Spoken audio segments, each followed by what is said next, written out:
Thank you so much for being here, both in person and online. Welcome to Chatham House.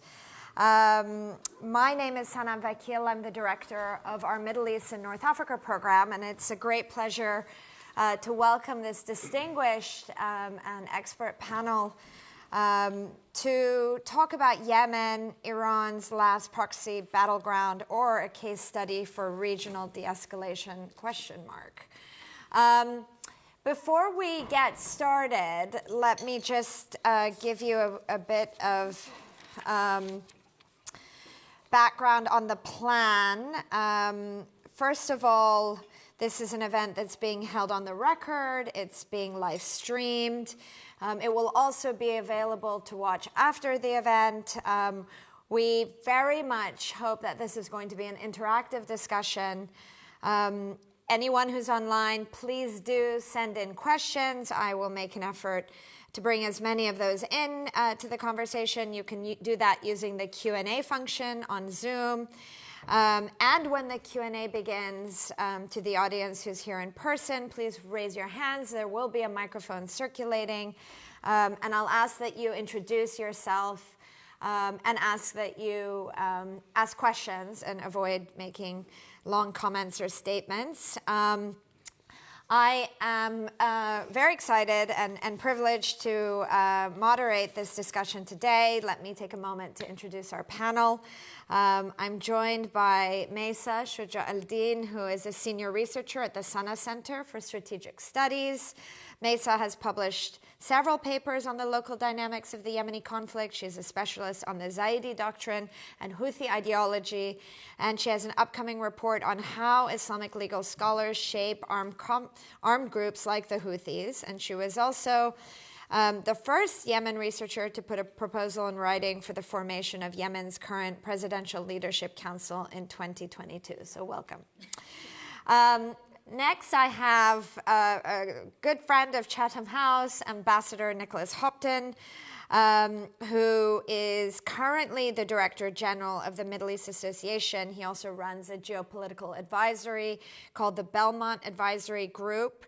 Ambassador Hopton has been posted to Yemen, Iran, Libya, and Qatar.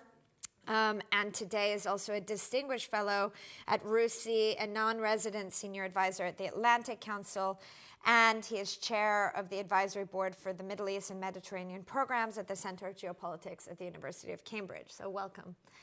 And last and certainly not least is my colleague here at Chatham House, Farea Al-Muslimi. He runs all of our Yemen work. He's a research fellow here focusing on Yemen, the wider Gulf region. He has conducted field research in Yemen and in Lebanon on Houthi relations with Hezbollah and Iran for well over a decade. So welcome also to you, Farea. So to get started, I think it's important to just situate this conversation in the big picture where we are in the region. Obviously, these are tense and extremely delicate times. I think it's important to zoom out for a moment and reflect on the past year of events and activities. Certainly over the summer, we saw over the course of 12 days the Iran-Israel war that took place. And I think that war was certainly devastating for Iran in that clearly, if there was any doubt for anyone in the region, Israel maintains its military edge in the region, has dominance over Iran's airspace, and of course, with the support of the United States of America, was able to target and effectively set back Iran's nuclear advancements while also targeting much of Iran's senior military and scientific community. We can not go into the weeds of what did or did not happen. Maybe we can save that for a Q&A. But in tandem to this event, it's been very clear, I think, for the past year and a half that Israel has also demonstrated its ability to set back Iran's project that is commonly known as the Axis of Resistance, composed of Hezbollah, the Ansarullah, the Houthis in Yemen, a number of militia groups in Iraq. Obviously, we've seen the fall of Bashar al-Assad's regime, quite strikingly in Syria as well. I think we can effectively say that the power projection of the Islamic Republic has been certainly reduced. Iran's ability to maneuver around the region is also been constrained, and remains to be seen if the Islamic Republic has the ability to reconstitute these degraded relationships. So, there are question marks there effectively. But on Yemen specifically, I think it's important to really hone in and reflect on what's happening there, because the conflict has become very direct between the Houthis and Israel. Israel continues to target infrastructure, ports, and cities. It's destroyed the last lifeline to northern Yemen. Recent airstrikes in Sanam have killed more than 25 journalists targeting media, similar to what has taken place and continues to take place in Gaza. There were airstrikes even last night and today, also targeting Hodeidah port, for example. The Houthis at the same time are also continuing their strikes on Israel via drones and ballistic missiles, also trying to impose or extract ransom fees in the Red Sea and on the ground, of course. The conditions are very brutal for workers and citizens in the north. There has been, of course, a standoff and continued pressure over the imprisonment of a number of humanitarian workers, as well as, of course, very devastatingly forcing the disappearance of thousands of Yemeni civilians. I can keep going. Economically, the situation is quite grave. The Yemeni rial in Aden has improved, but at the same time, there is food price fragility, and there is continued and persistent infighting between the north and the south, as well as within the Yemeni Leadership Council, the Presidential Council. And of course, broader peace process remains frozen, very much hostage to Gulf-wide dynamics, regional dynamics, and of course, if we zoom out even further and think about the fracturing international order, the ability of multilateral institutions to manage and settle conflicts, the role of the UN, while it has been very important, also can be called into question. There have been efforts to sponsor truces between various parties. Certainly, President Trump did halt those bombings that were taking place, but the Omani-sponsored truce hasn't also resulted in a comprehensive settlement that Yemen urgently needs. So against that backdrop, apologies for the long introduction, I think this is a perfect time to draw some attention to Yemen. And it's needed. I think it's urgent. It's always trying to bring it back. So Maysaa, let me maybe start with you. Maybe you can give us some background and context, but also, of course, connect it to everything that's been happening over the past year and a half, if you will. Maybe you can tell us a bit about the current dynamics between Iran and the Houthis. We've seen in 2024 the killing of Hassan Nasrallah in Beirut, and Nasrallah was playing a very important role as the key influencer, the key leader, if you will, after the death of Qasem Soleimani, the Iranian Quds Force commander in 2020, playing an important role in managing the relations across the axis of resistance, but specifically with the Houthis. So can you give us an update on how these dynamics are evolving, particularly with the Iran and the Houthis, how are the Houthis looking at Iran as well? Let me throw that one in there, because we always look at Iran and we never really reflect on how the Axis groups might be perceiving the changes in the relationship. Perhaps this is an opportunity for the Houthis to go out on their own and of course, show their degree of influence and capacity. Yeah. I can say that this relationship between the Houthis and Iran is always in growing relationship. And the Houthis prove that they are a reliable ally to Iran.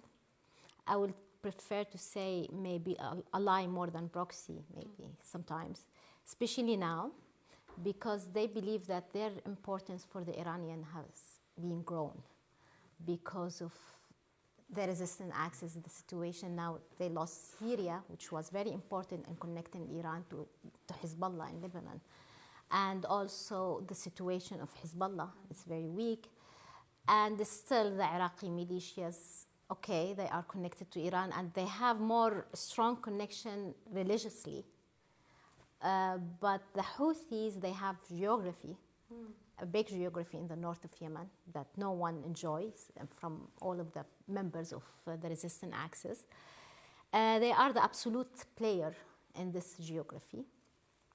There are big population under their control. They are still young, so they are very alerted, and they are very enthusiastic to play a role even beyond Yemen.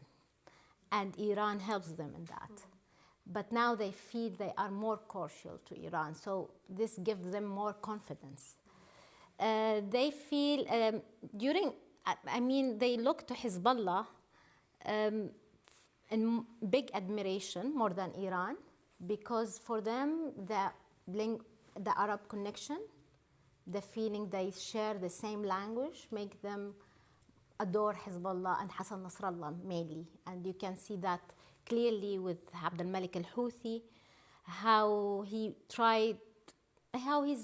always tried to be like Hassan Nasrallah in his speeches, in his behaviors, in delivering the speeches, in how he looks, his look to the audience, to the people. So he tried that, but now he's more confident. And you can see that in his last speech, not the last one, but maybe the one before, because it was a big event. You can see how he directed his speech to the broader public, not to the Yemenis. He looks to himself that as if he is a leader of a nation, not only the Yemeni nation, actually to the Muslim nation. So they feel that now they are ready to play a regional role, and they look to this regional role since day one. I mean, in their ideology, in their speeches, in their literature, you can see how they look beyond Yemen. They are transnational groups since day one, but now it was the opportunity to prove themselves, and they prove themselves very well, because in the time that no one can reply to the Israelis, even if these strikes are not really don't really damage the Israeli interests, but at least it shows to the people there are some challenge that Israel faced, and especially that the Israelis are very brutal and they are very reckless in dealing with the whole situation. So they got admiration, or they got the attention of many people beyond Yemen, even beyond the Arab world and the Muslims. So I think they are very confident now, and they look to Iran definitely as their ally. But now, for example, they start to get connection with Russia, with China, and their importance is really growing.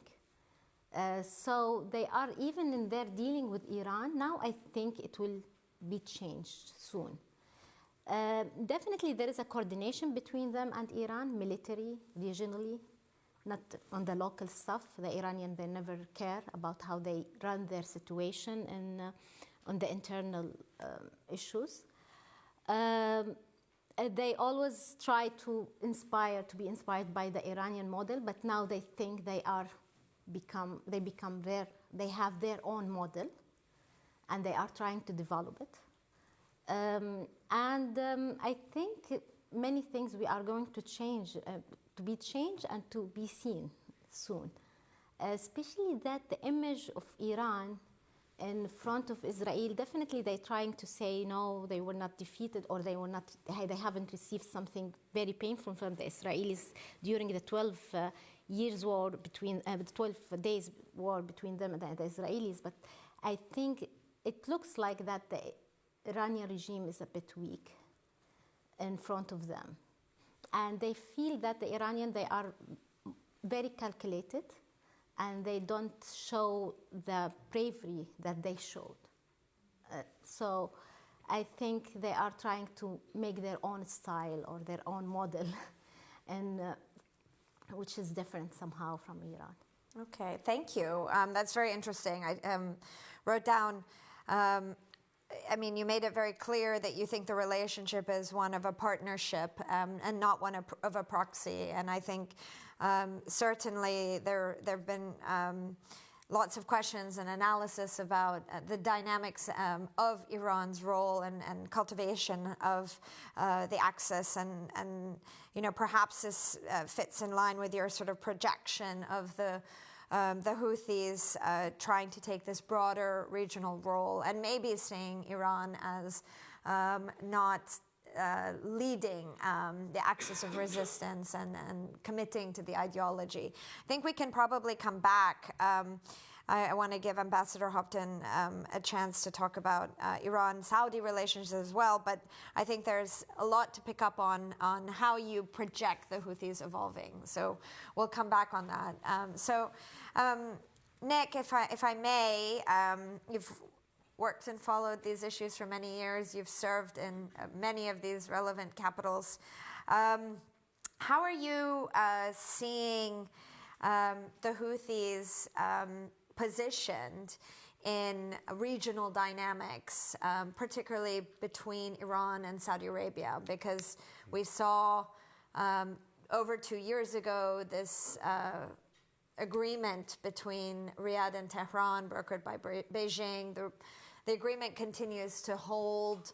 Maybe it hasn't yet flourished, but how important was this agreement to de-escalation, and what's the sort of status and trajectory of the external sort of larger regional dynamics for the Houthis?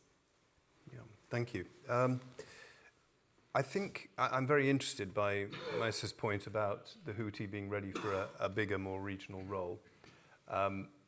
And I think it is worth digging into that. I think however you see the Houthi in the region and domestically, it depends a lot on the relationship between Saudi Arabia and Iran. It's a triangle in many ways. And I mean, I was ambassador there between 2012 and 13, straight after the fall of Ali Abdullah Saleh and the Arab Spring, so-called, when we had embassies on the ground, when the Houthi weren't yet in Sanaa, although there were rumblings in the north. And the relationship, it's hard to overstate how different the relationship between Saudi Arabia and Iran was at that point from where it is now. Mm-hmm. And I think that is very important to see the contrast between that period pre-Houthi takeover and now with the Houthis in Sanaa, and explore that dynamic, because back at, well, think about the Houthi rise. The Houthis had always, in the 90s onwards, they'd always had relations with Tehran. They'd been inspired, as Maysaa says, by the Islamic Republic and the 79 revolution. The scholars had gone and studied there. People had been trained in Tehran, and they'd come back with a lot of the ideas, and that helped develop the Houthi mindset and ambition. But it was contained by Saleh with the support of Saudi Arabia. And it was only really once the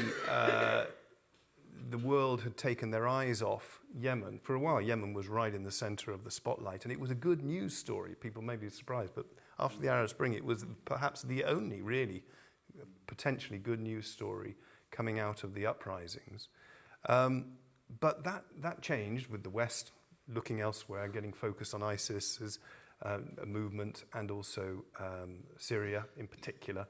Al-Qaeda in the south was no longer in the Arabian Peninsula was no longer the main preoccupation, at least for London and the US.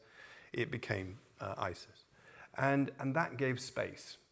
And it was opportunistic, in my reading. It was opportunistic. The Iranians took advantage of the West, and including the Saudis, having a different engagement with Yemen to work more with the Houthi and build them up.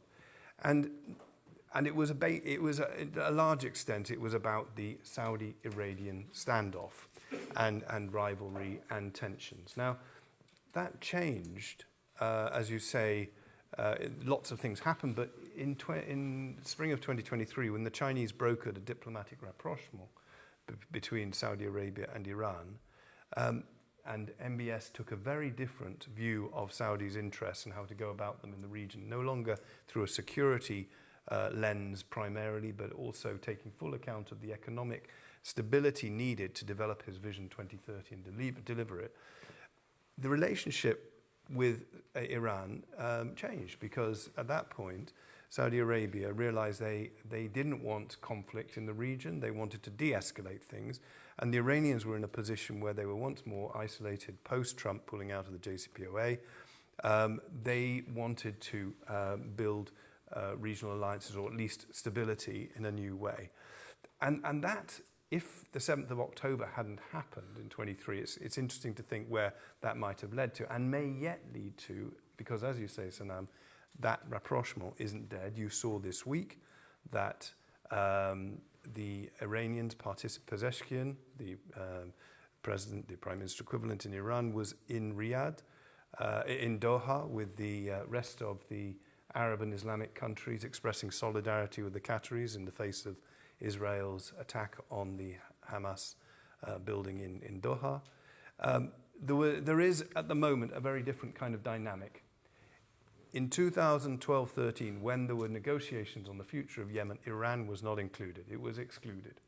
Now, if there are going to be some kind of movement towards re-engagement, picking up the Saudi Houthi discussions, negotiations, which actually at one point, again, in 23, seemed to be heading towards some kind of outcome in the summer of 23, all put on hold by the events of the 7th of October. But if there is to be a settlement between Saudi Arabia and the Houthis in some way, Iran has to be involved in that in a way that it was excluded from back 12 years ago. Okay, thank you for situating that. I guess I would love to come back to you and just ask about the vulnerabilities there, because the region is so extremely tense right now, not just because of the strikes on Doha. It's just been a sort of unrelenting 2 years of constant conflict that is now very much transnational, as Maysaa said, but conflict that is interlinked. And the Saudis certainly have opportunities, or see certain opportunities, to support better governance and accountability in Syria, in Lebanon. And one might argue that the landscape, however, in Yemen hasn't changed. And in fact, that is an area where, let's say, the Israelis have not been effective in their seven-fronted war. So is that a vulnerability in the peace agreement? Is that an opportunity for Iran and Saudi Arabia to focus on Yemen? How do you see that unraveling? Or holding? Well, first of all, let me say I think it's really welcome that Chatham House and you pulled this together, because not enough attention is paid to Yemen. It is a humanitarian disaster. The people of Yemen are suffering so badly, and many in this room will have the same situations. I do. Many friends in Yemen still saying how difficult it is, the atrocities, the corruption. The Houthi are not capable of governing Yemen, let alone playing a much bigger regional role, I should say, as an aside. But they are there and they're entrenched. So I think where this has got to end up with the Israeli conflict is I think one can take to a degree at face value. When the Houthis say we will stop firing missiles at civilian shipping in the Red Sea and lobbing missiles towards Israel, and Maysaa said very clearly it's not having much impact in Israel, obviously, but it's an irritant and it's a further front for that conflict. But the Houthis have said they will stop doing that when the conflict in Gaza stops. Now, they did actually de-escalate significantly in February during the ceasefire period before Israel broke the ceasefire in March of this year. So I think there is indications that they would possibly do the same. Of course, like Maysaa, I agree. I don't think the Houthi take instructions from Tehran, but they coordinate quite closely, and it suits both parties when they do actually act as they have done. So I think the answer to moving towards a re-engaged negotiation, any hope, and there's not much hope at the moment, but any hope of a peace settlement and a better situation for the Yemeni people has got to start with a ceasefire in Gaza.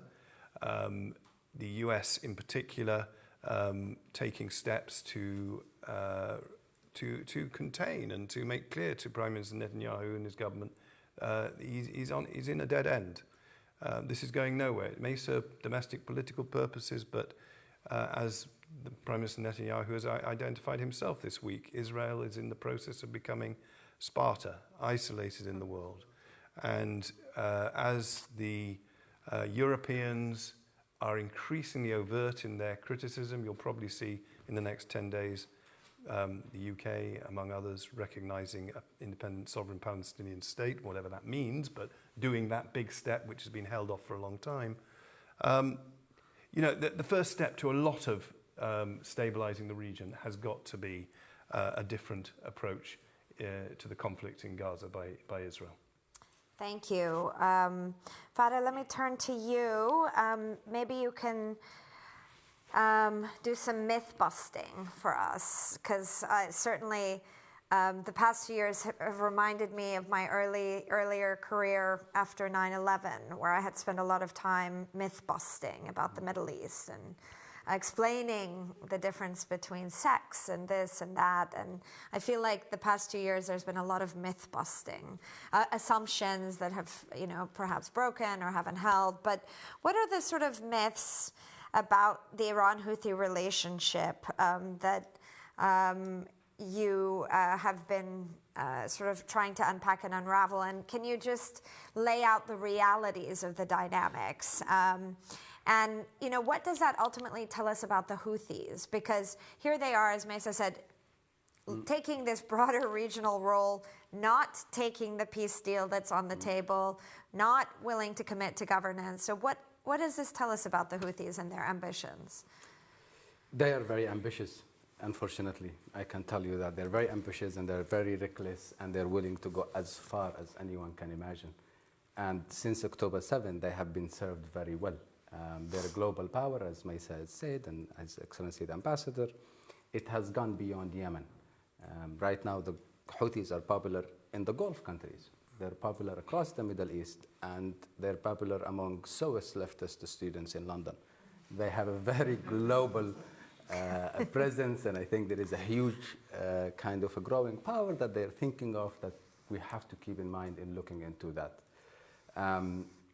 That being said, that's one of the first myths that I think Maysaa has said is also, I have no doubt that Abdul Malik al-Houthi wakes up every morning thinking that Khomeini is his proxy rather than the other way around.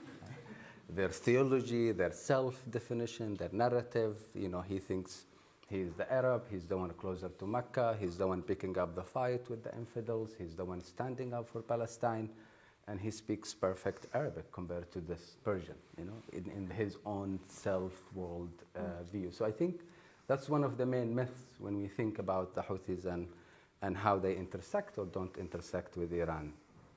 That being said, I think the way I think personally of the demographics or of the constituency of the Houthis, they're a bunch of things, bunch of identities, bunch of layers. Some of them are regional, some of them local. For example, their bigger support is amongst Hashemite Yemenis, amongst tribes from northern Yemen, amongst very specific Sa'da tribes in the northern of Yemen, among a lot of nationalist Yemenis who basically inherited the state of Saleh, who also have a pretty toxic definition of their relationship with the Gulf. All of these years, they have built this fluid of identities, constituencies, support, and that changes within time to time. In addition to these four domestic identities or constituencies they have, the big part of, or not a big part, but now a very powerful part of the Houthis is the ideological axis of resistance members. These are the guys who believe in Hezbollah, who believe in Iran. They might be sometimes dual force, but not always. But they believe in that larger camp of the Middle East and obviously of the Arab world. And this is where Iran comes part in. The first 3 or 4 identities the Houthis have are pure Yemenis. And they change with time, they change over the decades, over war, over peace, over whatever is going on. And their importance also changes over time. But for Iran, the most stable element in regarding to the Houthis are those ideologists who believe in the axis of resistance. And in fact, compared to other members of the Houthis, you find them more radical, you find them very hard to deal with, even theologically, and very less committed to the usual unwritten rules of politics in the Yemeni context. And that's why I find them quite probably the most resisting toward any deal with Saudi Arabia, toward any deal with other Yemenis. And this, the fourth element, which is this ideologist, is where Iran has stepped in. And Iran has stepped in Yemen before and after the Houthis in a different phases. The first phase was the 90s, as you said, and it was informal, it was mostly economic and some religion around that aspect of it. It wasn't as strong. The investment of money by that time of the Iranians was not huge. It was actually some Hashemite Yemenis in the Gulf who funded the Houthis. And in fact, even when Iran tried to fund the Houthis in the 90s, it took a loan from a Yemeni bank to fix the sewage system of old Sana'a city and then give the Houthis the money for it. This was in the 90s. Very creative. You got to love the Iranians. You know, no one would ever think about it. They literally used Yemen's sewage system to hack Yemen national security in the long term. That was the phase of the 90s. It wasn't much, but it was essential. It was very little money, and it was a religious background. The 2000s were a bit where this theological relationship started to get a face. By that time, you read to the first melisms of Hussein al-Houthi. He speaks very highly of Khamenei in Iran, and he speaks very highly of Sayyid Qutb. So in a way, also, I think of the Muslim Brotherhood theological leader. In a way, I think of the Houthis partially as a Shi'at Salafis. You know, they took the worst of both in a way. They took the radicals of the Sunnis and the radicals of the Shi'ats in a different way, and they made their kind of internal doctrine of religion. And that phase, Iran invested further and further. But it had a good relationship with Saleh. It was Rafsanji's time, and beyond it, Khatami, Saleh visited Iran. It wasn't a big deal for them, Yemen, compared to Lebanon, compared to Syria by that time. And they were very busy taking over Iraq after the Americans and the British helped them by the invasion. So it was a huge focus at that time. And Yemen was still not in that much radar of the Iranians and even the Houthis. The big, really decisive factor came in 2009. And that is when the Houthis had, for the first time ever, launched a war with Saudi Arabia. It was the famous battle of Al-Dukhan mountain in the borders.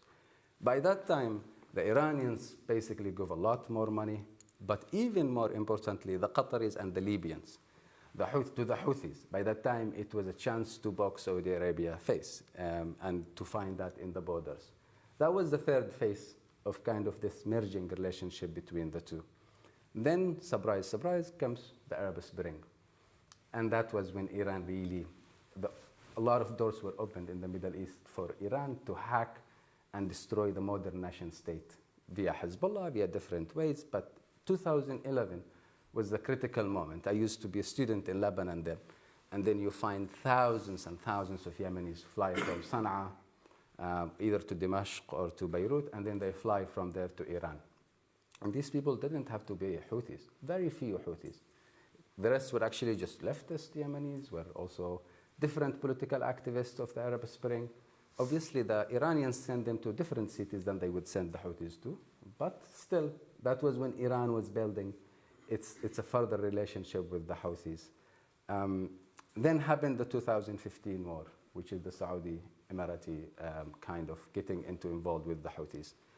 And I think that was another kind of an apple that dropped into the lap of the Iranians in Yemen, because the Houthis were centrally, officially, formally pushed to only have one relationship, and that relationship was with Iran. And there was even the diplomatic architect of it by that time. You see the British, the Americans, the Saudis, the Emiratis, always talking about how Iran, very correctly, is intervening in Yemen. But then they made the diplomatic architect to deal with it. It was called the Quad. And then they would negotiate between themselves, the 4 different countries who are in one side. And they would talk about Iran, but they refused to bring Iran into the conversation. It was this self-defeating, in a way, weird diplomatic architect in which you're saying someone is a problem, but you don't want to talk to them. And that remains somehow the same architect of diplomacy you have today, I think, with the Houthis, but also you have with the Iranians, with the Gulf when it comes to Yemen. Moving forward, and speaking of the Houthis being very expansionist, entrepreneurs, but also willing to go far, I think one of the unlayers we have not seen is one of the consequences of this attack on Qatar is actually the Houthis will be the next even more active front line in the axis of resistance. The Houthis today are going to fight on behalf of Qatar, not just on behalf of Iran. They're already fighting in Ukraine on behalf of Russia. You have thousands of Yemeni soldiers, or basically fighters, being recruited by the Houthis to fight right now in Ukraine and in Kyiv, in the front lines, fighting the Ukrainians. So they are, I mean, that's a horrible thing to say, but I think that's what we are facing from is more of even more external relationships with no accountability, but also further complexity into adding into Yemen. And I'll stop there for now. Okay, lots to pick up on there, including the Russia dimension. I do think we should come back to Yemen. And maybe, Maysaa, I can turn to you quickly before we open it up for questions. We're going to do that right after this. And I have a question online. Just going back and reflecting on dynamics in Yemen, which are hugely factionalized, complicated, different identities and allegiances. I mean, we're so far along since the Arab Spring and the various rounds of war. And now, 2 more years of war, certainly all at the expense here in this context for Yemenis, as Nick rightly pointed out. Where does that leave ordinary people in their loyalties and aspirations with regards to the Presidential Leadership Council or the Houthis, because it seems like this binary choice? And has there been any progress internally in the context of all of this geopolitical and regional mess for the Houthis and the PLC to come to their own accommodation or even begin to discuss their own day after? Yeah, it is a very disappointment, the question and the answer. I mean, because first of all, that no one is thinking about the day after. I mean, the Houthis, they prepare themselves for a confrontation with Israel. They are not thinking or bothering themselves to think about the people, about the misery that the people live on it. And they, for example, they spread the feeling of panic among the people. For example, a few days ago, they asked the students and the people to evacuate the schools and their working places for no reason, just to spread this feeling of panic. And the people, some people even under the Houthi control, they start to question. I mean, the Yemenis, they are very, they always support the Palestinian cause across all of their identities and divisions, whether political or whatever. But they start to question, does it worth? I mean, we don't damage the Israelis while the cost on us is very heavy. Definitely there is an atmosphere of fear, and the Houthis all the time, especially after what happened for their government when the Israeli strike that target their government, there was a massive campaign of arresting inside Sana'a. and the people start to fear to speak or to talk about anything. Despite of that, many people start to express their concerns and their feeling that what is this war for, and why we should involve in that. But the Houthis, the panic, and also the Houthis, especially Abdul Malik al-Houthi, he's a very suspicious person.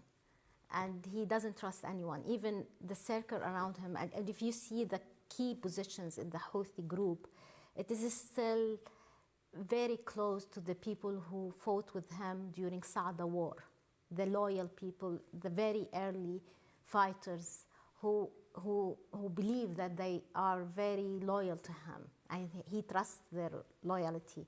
And the group has been expanded geographically, and they govern now millions of people, not less than 15 millions. But they hasn't not been expanded in its circle, in its, in its governance. It's still very close group.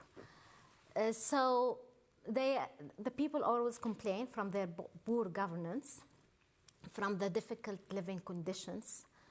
And the time of the truce, the short time of the truce between April 2022 until the 7th of October in 2023, it was a difficult time for the Houthis because they are in the face of the people. There is no excuse of the war. There is no excuse of the blockade, but you are still bad governors. So, and the people and the streets start to move against them. So 7th of October was the biggest gift happened to the Houthis.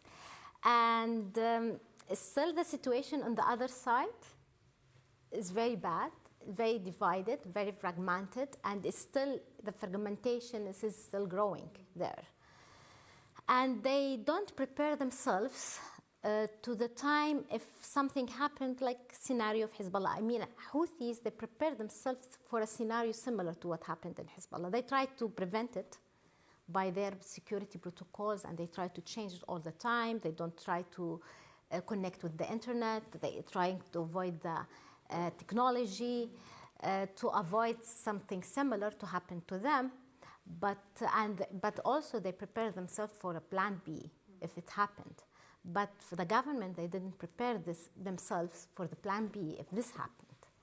So it seems also the situation in Yemen is becoming more regional, more even global sometimes. I mean, the US now interfered directly military in Yemen. Now China there is a growing attention to Yemen from the Chinese, from the Russians. So it's very difficult to say that Yemen is going to any peace process. It seems that Yemen is going to be battleground, not only proxy regional war, but at some level in the last decade, but also it might be a global battleground. But I have to clarify something, if still I have time. Yeah, 2 minutes. 2 minutes, So we can open up for questions. What happened in Qatar last week or the week before? Last week, it was just last week. It is important because the security question is not an easy issue for the Gulf states. You know, they are small states. They feel they can defend themselves, and for them, the security is key for their economic ambitions. They want to keep their welfare situation. So what happened that may change the perception of UAE and Saudi Arabia. They looked for a long time that Iran is the biggest threat, not Israel. Now they may change them to think that Israel is not less threat, maybe it's bigger than Iran. So this can change or shift the political situation in the region or the relationship between Iran and this Gulf states, especially what happened to Iran. Although still the Iranian regime is still read from the same manual book, which is not very smart, but I don't know if they can change, if this situation may change the situation, the whole political situation between them and Gulf countries. Okay, thank you. Let me take this moment to take some questions. I have one online, but please raise your hand, catch my eye. The lady over here, please.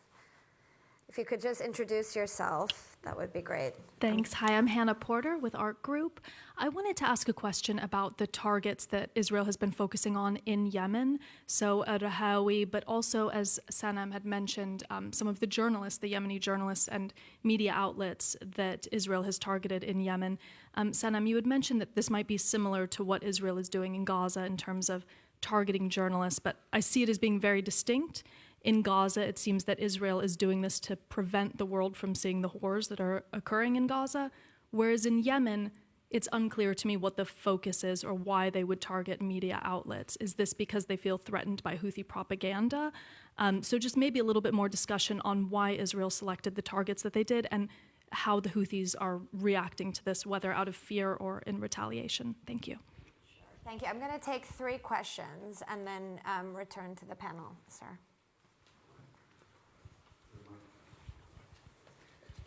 Thank you very much. Robert Walter, I'm Chatham House member and a former member of Parliament.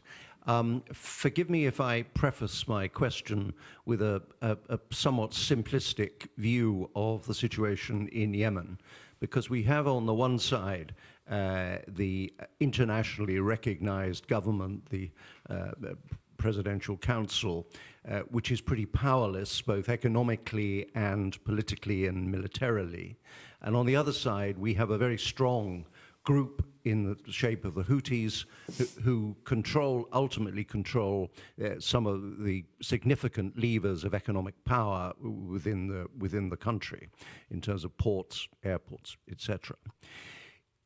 My question is this: what is the appetite amongst the Houthi, and what is the appetite in Riyadh to use the economic muscle that Saudi Arabia has to bring about a settlement within Yemen, which would require a significant economic, financial input into Yemen if we are to solve the poverty which is being suffered by the Yemeni people?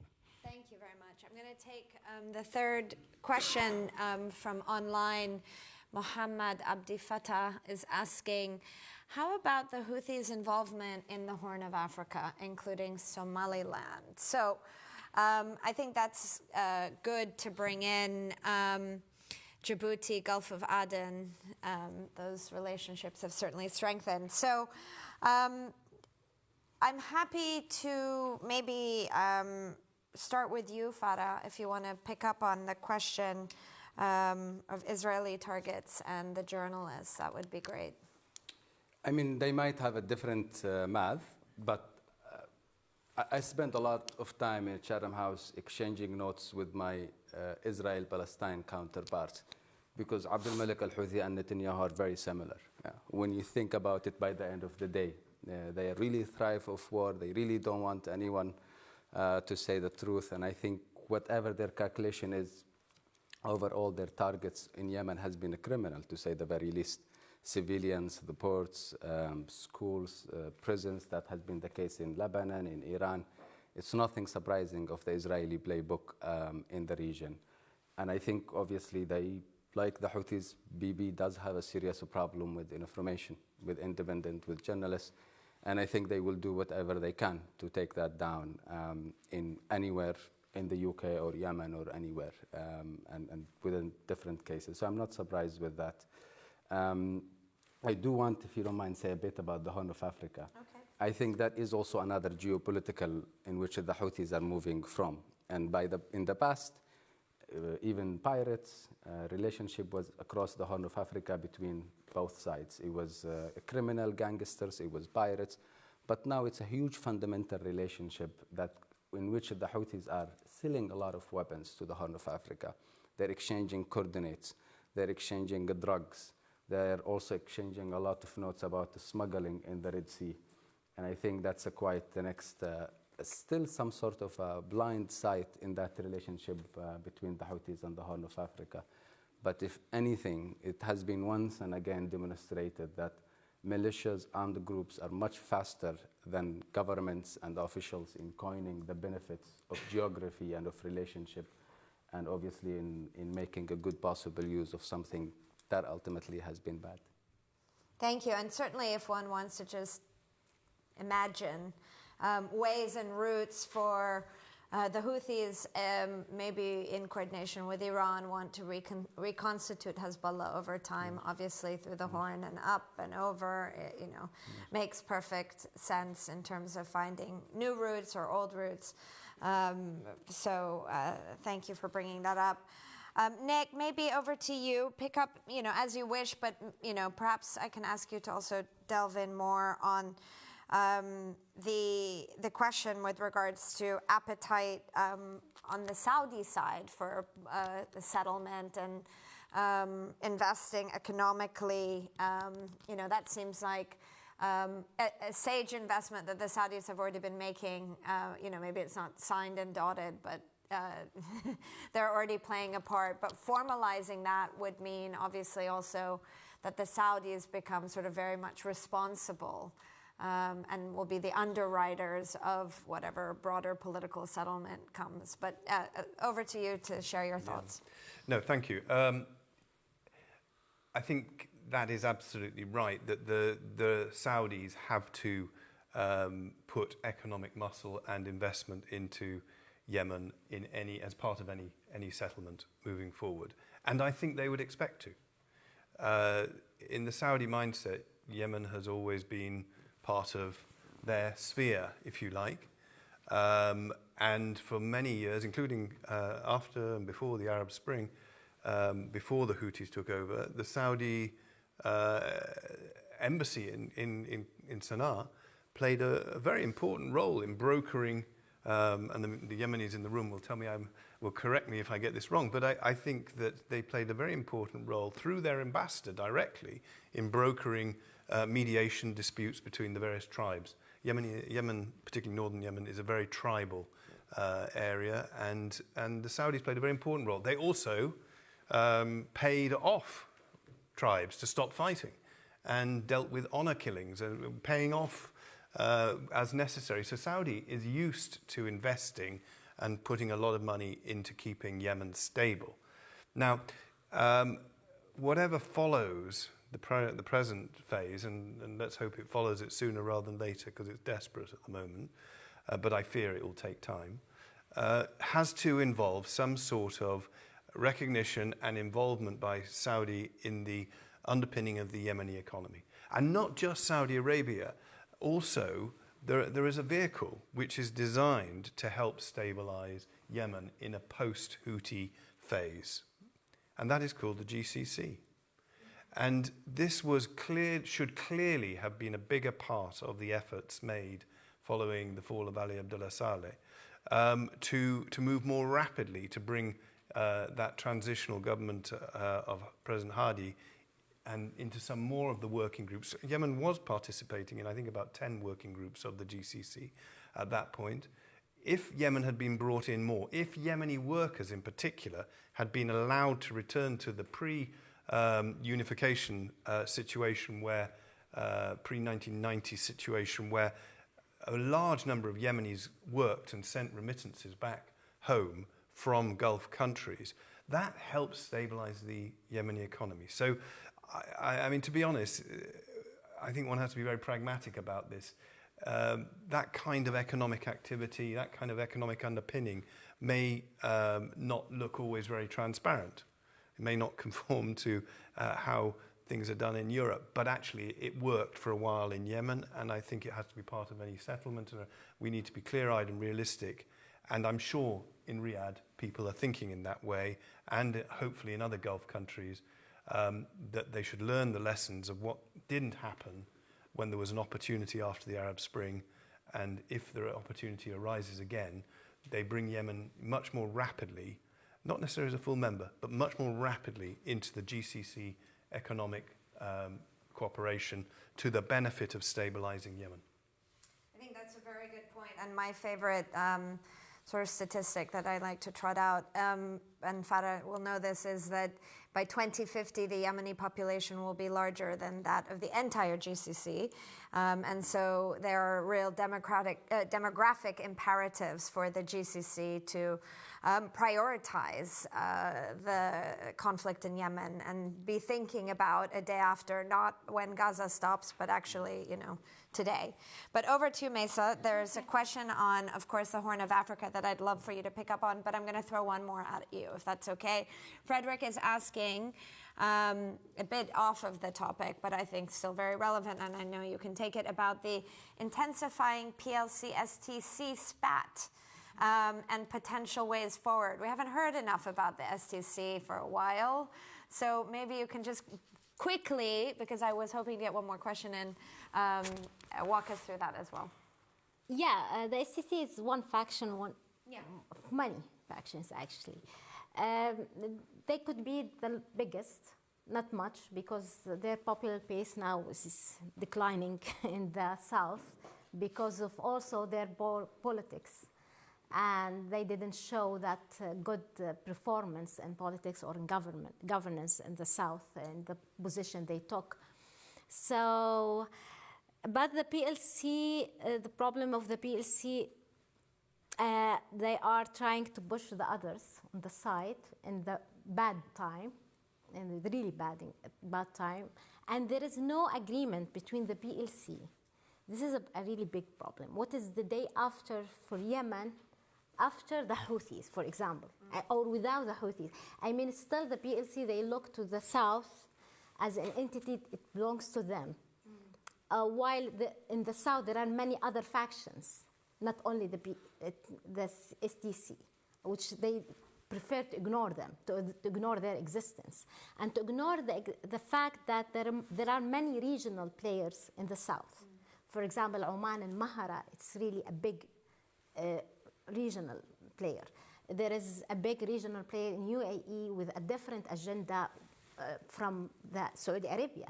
So we are talking about many regional players in the south, and this reflected in the south in the divisions in the south, which are very divided.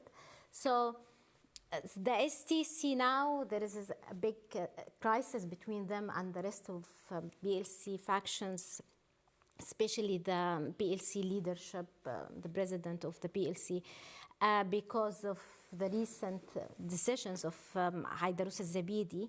But anyhow, I think the PLC and the formation of the government in Yemen in the areas, the non-Houthi areas, should be considered or should be reviewed.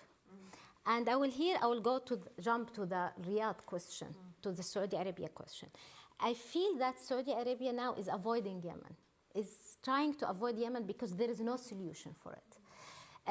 They start to approach the Houthis and made an agreement with the Houthis, which was the roadmap before Gaza war, but it failed because of the Houthi actions. So there is an American, it's become a US red line that you should not deal with the Houthis now and reward them for their misbehavior.